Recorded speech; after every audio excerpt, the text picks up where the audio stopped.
Hello, and welcome to the season 3 of Mystique Femininity. I'm your host, Christian Sismone.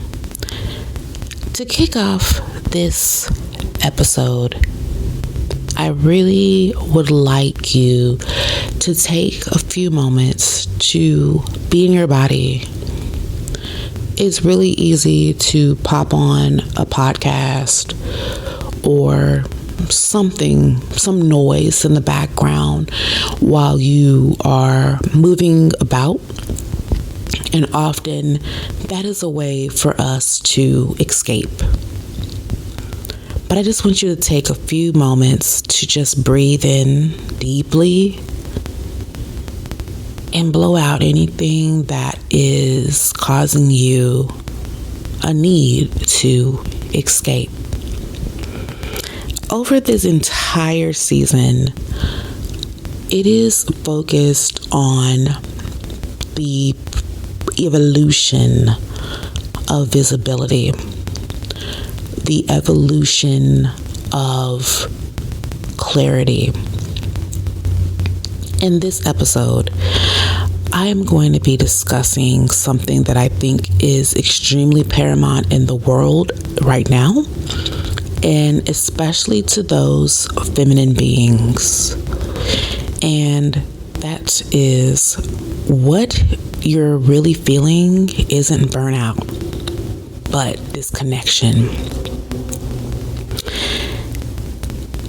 As I go through this, I really want you to be grounded in what is being said, and also being very aware of how your body is responding, because our bodies give us the truth.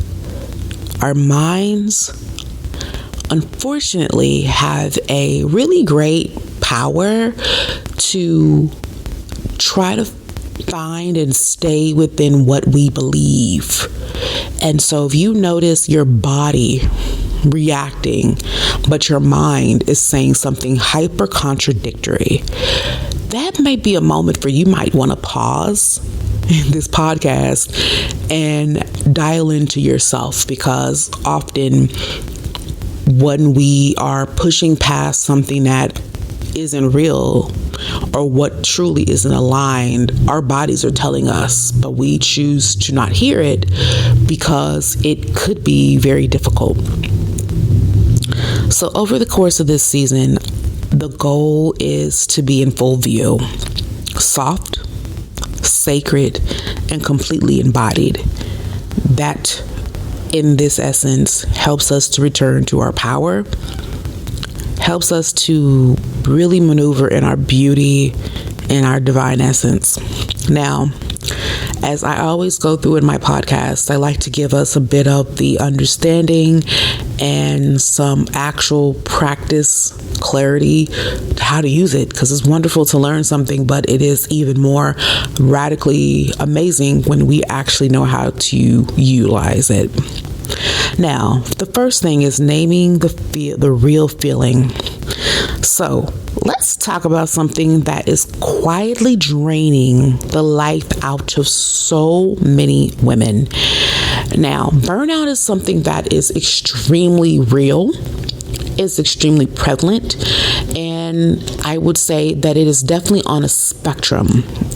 There's some burnout that's more easier to mitigate. You can kind of catch it and maneuver through it, maybe get a couple of good weekends of rest, or maybe if you can take a vacation for a week or two, change your scenery, figure out things that are hyper draining to you and pivot your life. That can be helpful. But there's oftentimes more on the deeper end of burnout that I think is beyond burnout. Like, burnout to me is now a tarmac, if you will, to disconnection.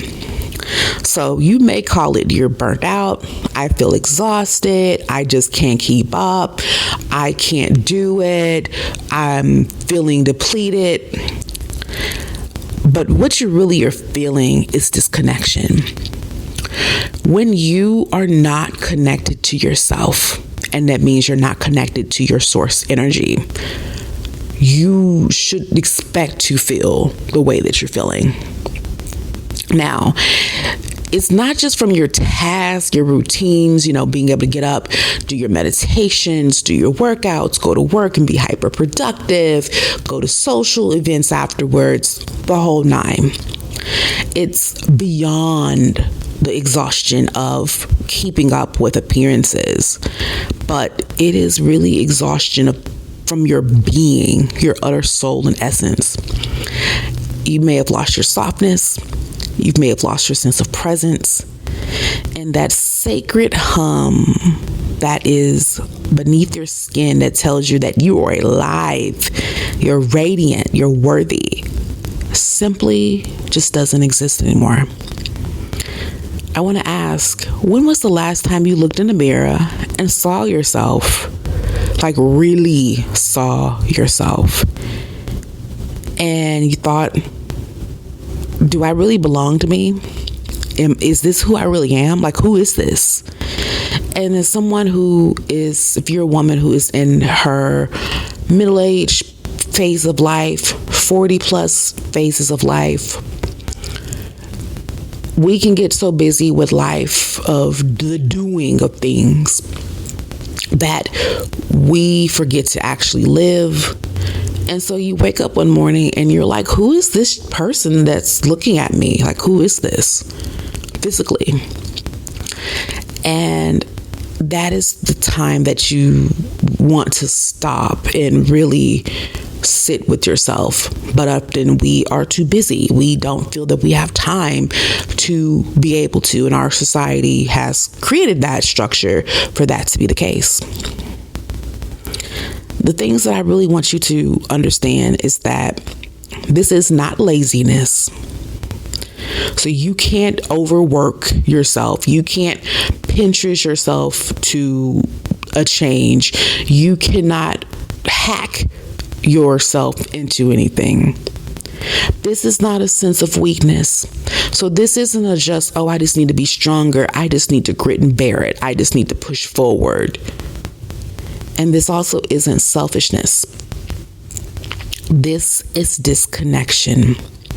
When you lose connection with source, everything of you begins to wither.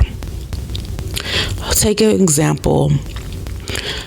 When you are getting close, when you're near let's say an internet hotspot, when you're close to that hotspot, your stuff works well. It's instant.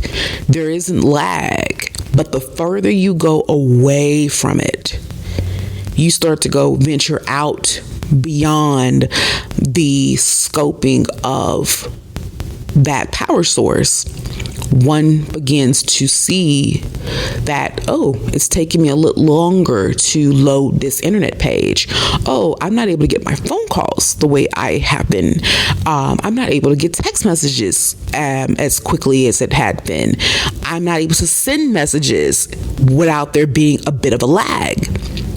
That is the same thing that is happening when there is a disconnection between you and source, you and your higher being, you and your higher self.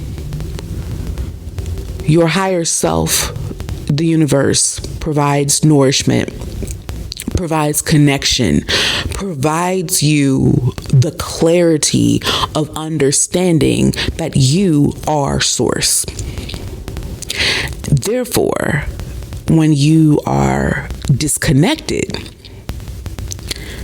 you are unable to understand the clarity of what is, and therefore you begin to have this slow, painful dissipation of who you are. Now, practicalities.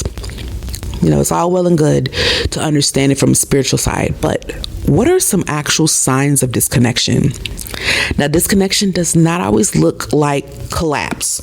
So you might still be doing the things, but we've all been at a place in our lives where we have been doing the things, But do we really feel like we're doing the things? Like you're doing the workouts, but are you seeing the results?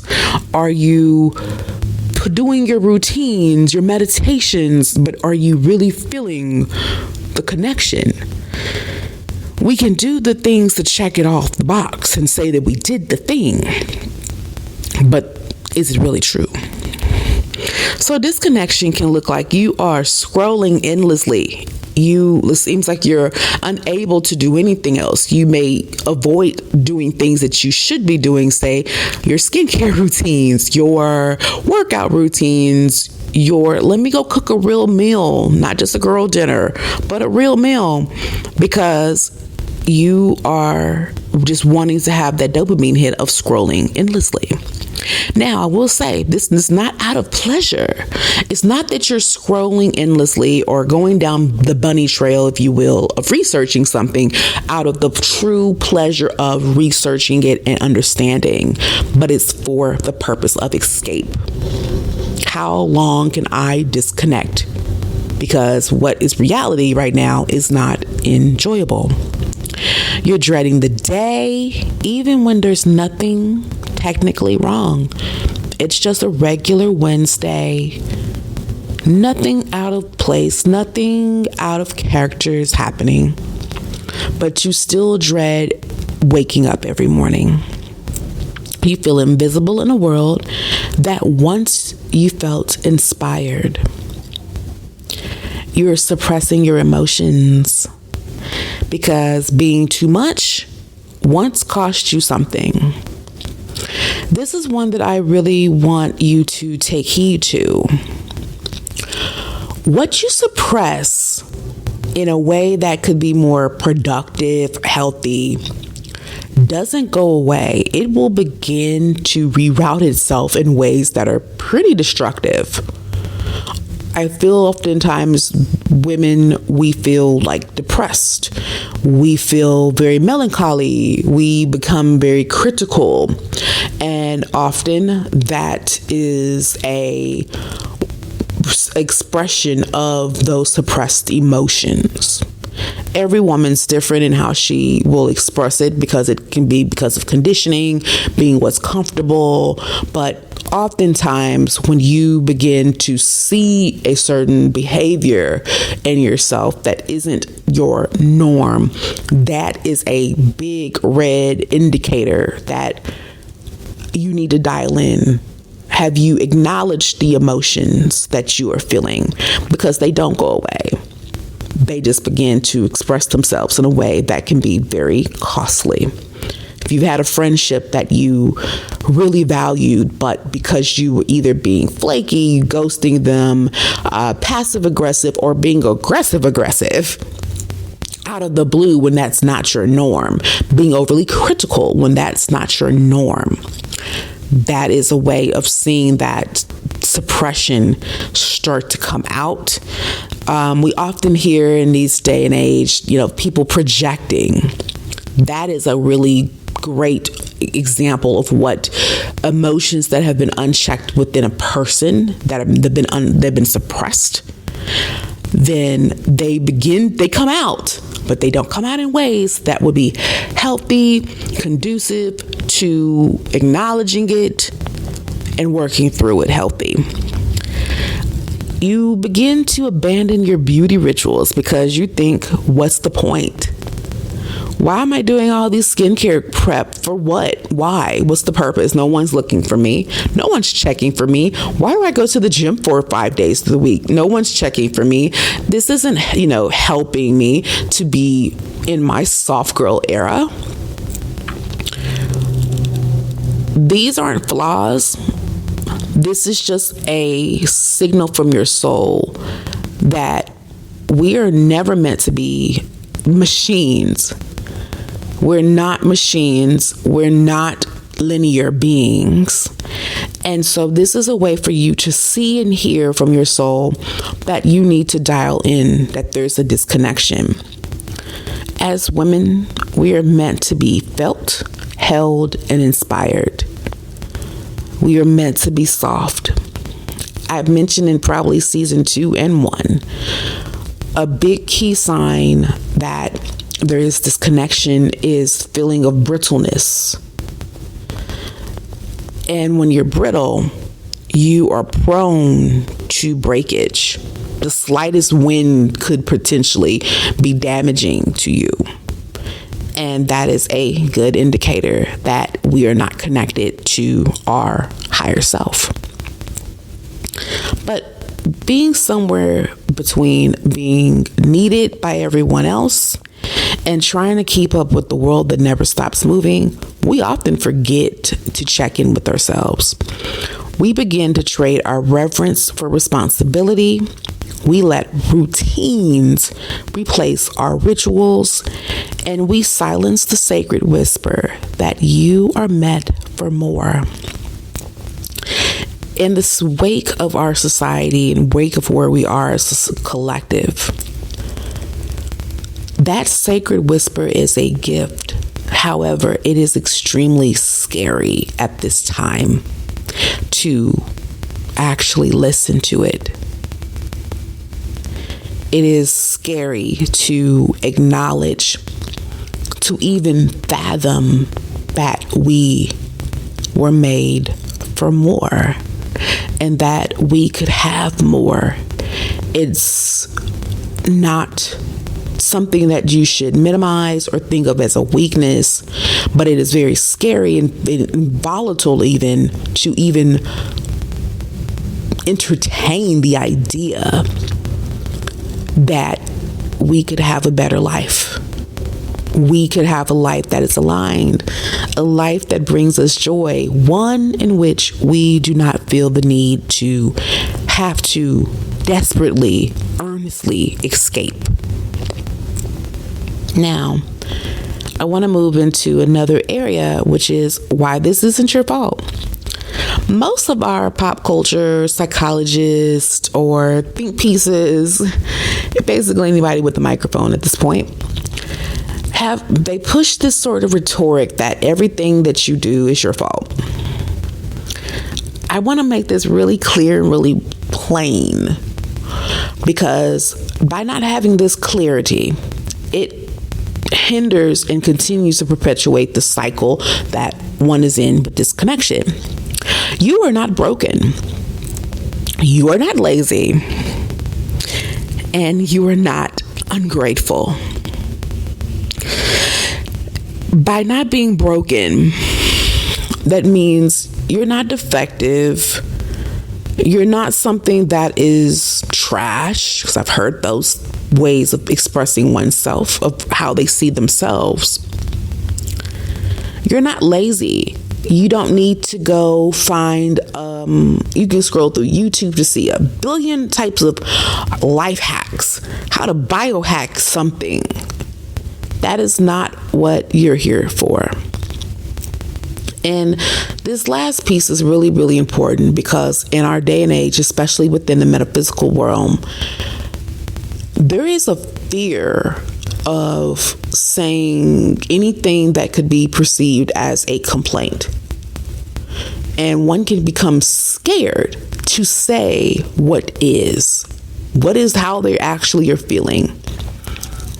As humans and as these incarnations, we were meant to experience, that's why we came here, is to experience a variety of things, which a lot of those are emotions. When we choose to suppress them, though, we are now essentially choosing not to do what we came here to do. And we're not robots. So therefore, we are meant to have a full range of expressions. Some of those can be perceived as not the greatest.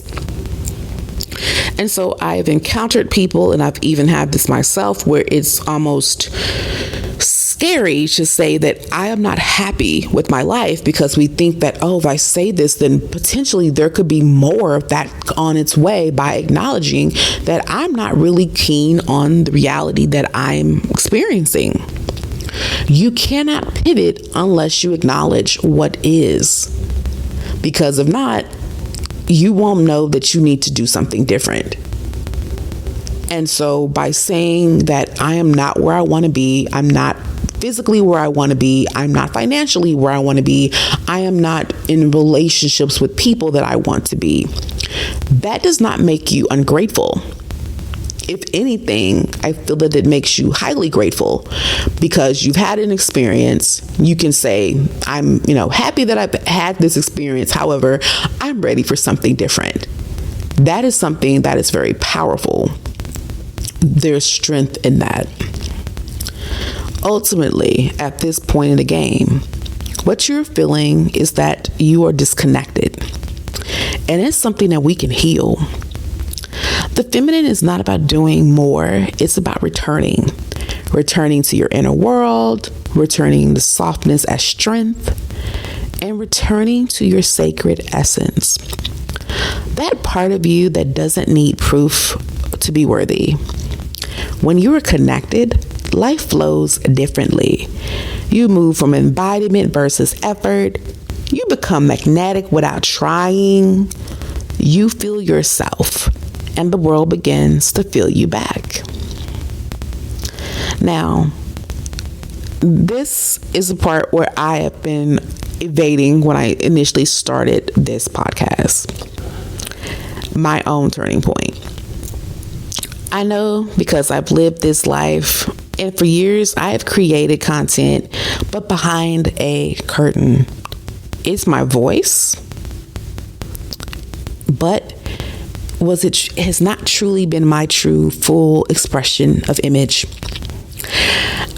Over the years, I have adapted and adopted this mentality that I needed to be more polished, more elegant, because being me and my fullness is not a positive. I don't believe I was scared, but I also understand, based off just observations and research, that there is a huge risk of being your full unadulterated self. And it doesn't just impact you socially, it impacts you financially, and it impacts everything that you do. It can bring potential backlash, again, financially as well, but also in just your ability and how you can navigate the world. It can become, depending on your expression fully, it can even be something that could be subjective to violence.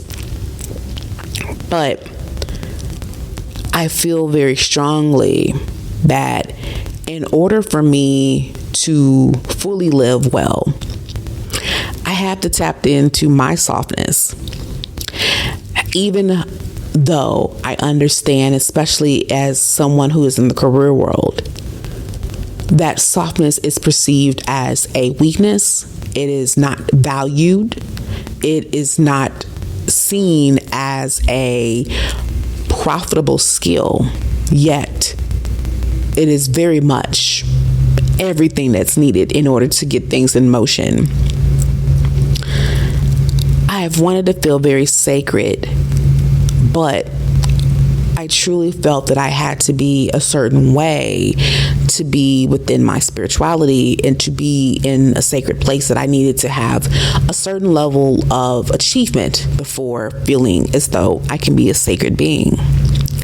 And then one day it hit me that what I really had been calling burnout for at least a decade was really me abandoning myself. When you reject yourself over and over again, it makes it very difficult for you to tap into the fullness of your ability, the fullness of your gifts, because you have rejected you. And you may see other people who do something similar to what you know that you could do, or probably could do it way better. And you're seeing all the benefits, the rewards, the accolades, and you're just like, why am I not able to do that? And it's probably because you have given up on you. You abandoned you. It was scary to be you. And this This can be learned over our youth or just in life because of a variety of disappointments or rejections from others. And sometimes the rejections aren't even from a deliberate, direct shot to you, just in observations of seeing others being rejected. And so we do the thing which is to try to self-protect.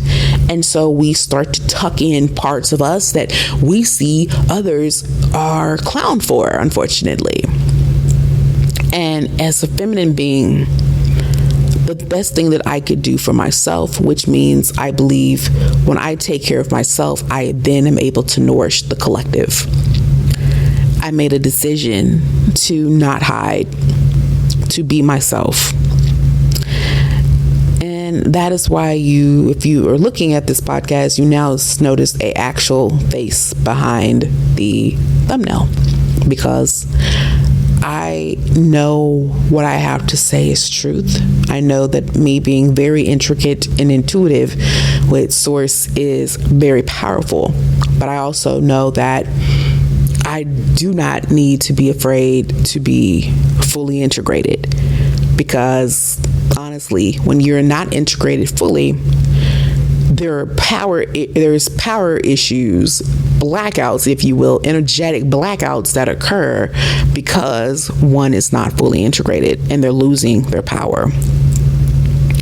Now, I will say this is not something that comes overnight.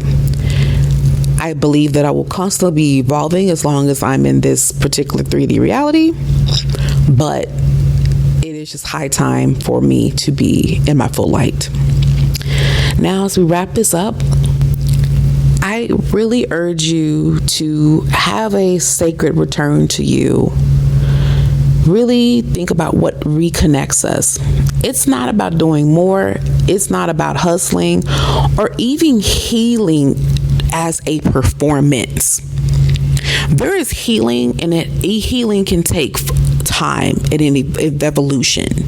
There are levels to healing, but oftentimes what I see is pushed out in the world is healing as a performance. Oh, go heal, go do this, you need to go heal.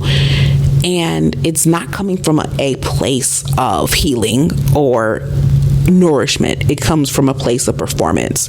Again, consistently in the masculine, overuse of the masculine. And we wonder why as women we feel exhausted. My women who are going through perimenopause, especially, this time is here for you to integrate. You are phasing into a new chapter. And this is why your body is out of whack. And all the things that you've done in the past do no longer work, because it is demanding you to integrate in order for you to be able to live in your full being. Now, to be returning to sacredness, you can start small. Today, the ways that you can start is lighting a candle and breathing with no agenda, just being there with the vibes of the candle. And even more if it's a nice smelling candle, just being able to smell whatever it is, looking at the light, and just being in that moment, feeling everything coursing through you at that moment. It's speaking kindly to your reflection, even if it feels awkward. It's feeling your feelings without rushing to fix them. Everything doesn't need to be fixed immediately. Sometimes things are just passing through. We just need to acknowledge it and move on. In my journal time today, I really hit a mark of very much pain, and I'm not a crier, but I allowed that to flow through, and it dissipated just like a quick rainstorm. Quickly rained, and it left. Nothing to harbor, nothing to belabor. You can reclaim your beauty. It's not for the world, it's for you. It's your birthright. And you can say aloud that I am allowed to be soft, sacred, and seen. The reconnection begins when you believe that you deserve a life that feels like home. Not later, not when you've achieved this X goal, be it a career, a weight loss goal, a dating goal, any of this. It's now.